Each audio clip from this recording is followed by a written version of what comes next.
የፋይዳ ብሔራዊ መታወቂያ መረጃችሁን ከሞላችሁ በኋላ እንዴት በቀላሉ በቴሌብር ዳውንሎድ አድርገን ማስቀመጥ እንደምንችል በዛሬ ቪዲዮ አሳያችኋለሁ። ሰላም እንዴት ናችሁ? ተሸነኝ። ለዚህ ቻናል አዲስ ሆናችሁ ሰብስክራይብ በማድረግ ቻናሉን ተቀላቀሉ። ይሄንንም ቪዲዮ ላይክ በማድረግ ጀምሩ።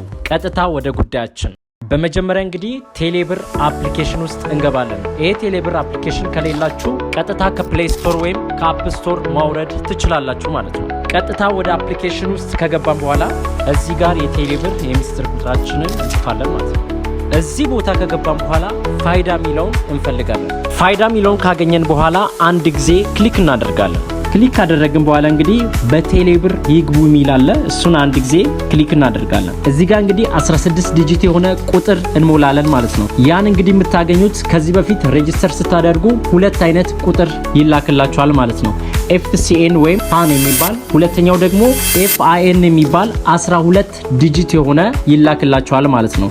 ዛሬ እዚህ ቦታ የምንሞላው እንግዲህ FCN ወይም ፋን የሚባል 16 ዲጂት የሆነ ቁጥር ነው ማለት ነው። እዚህ ቦታ ያን ቁጥር እንሞላለን። ይሄን ከሞላን በኋላ ይቀጥሉ ሚላለ እሱን አንድ ጊዜ ክሊክ እናደርጋለን። ክሊክ ካደረግን በኋላ እንደዚህ አድርጎ ፋይላችንን ያመጣል ማለት ነው። ትንሽ ወደ ታች ስንሄድ ተጨማሪ መረጃ ሚላለ እሱን አንድ ጊዜ ክሊክ እናደርጋለን።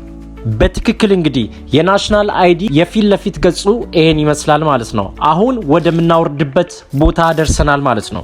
እዚህ ታች ላይ ያወርዱ ሚላለ እሷን አንድ ጊዜ ስትነኳት ቀጥታ ይወርድላችኋል ማለት ነው። እንደዚህ በቀላሉ አውርዳችሁ ስልካችሁ ላይ ማስቀመጥ ትችላላችሁ ማለት ነው። ለዛሬ የነበረን ቆይታ ይሄን ይመስል ነበር።